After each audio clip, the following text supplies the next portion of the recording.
नमस्कार। आज हम अभ्यास सागर पाठ 6 के अंतर्गत विसर्ग पर विशेष चर्चा करेंगे।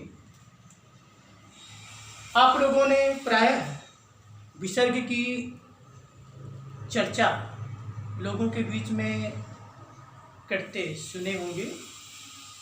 वास्तव में विसर्ग क्या है हम जानने का प्रयास करें। विसर्ग जो होता है महाप्राण सूचक स्वर होता है। ये विसर्ग स्वर पर आश्रित होता है और ये अलग अलग वर्ण नहीं होते हैं, इनके अलग अलग वर्ण नहीं होते हैं। इनका उच्चारण जो है हा के रूप में किया जाता है।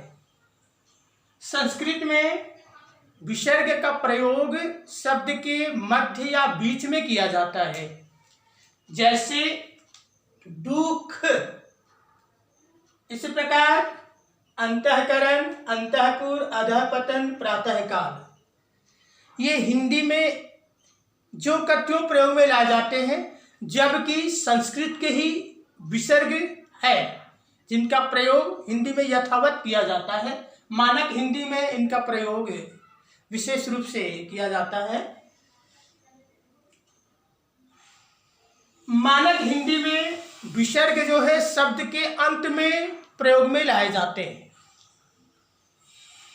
और मैं तो यही कहूंगा कि भाषा को प्रभावशाली बनाने का सशक्त माध्यम विसर्ग ही होता है।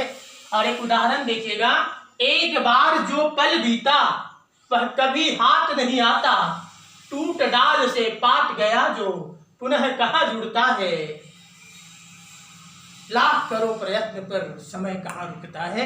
यहाँ पर आप देखेंगे पुनः जो है विसर्ग है जिनका उच्चारण ह के रूप में किया गया है। आइए हम उदाहरण देखें हिंदी में किस तरह से विसर्ग प्रयोग में लाए जाते हैं। जैसे प्रायः, फलतः, परिणामतः, संभवतः, विशेषतः, अतः। एक दो उदाहरण देखेंगे आप। तुम अपनी दुविधा को बिना किसी संकोच के हमें बताओ। यहां पर यदि हम विसर्ग प्रयोग में लाएंगे तो हमारा वाक्य इस तरह से होगा कि तुम अपनी दुविधा को निसंकोच हमें बताओ। यहां पर निसंकोच जो है विसर्ग के रूप में प्रयुक्त हुआ है। दूसरा उदाहरण देखेंगे आप।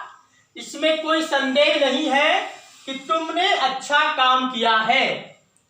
विसर्ग का प्रयोग करोगे तो वाक्य आपका इस तरह से प्रयुक्त होना चाहिए, इसमें कोई संदेह नहीं है कि तुमने अच्छा काम किया है। इसका सही वाक्य होगा निसंदेह तुमने अच्छा काम किया है।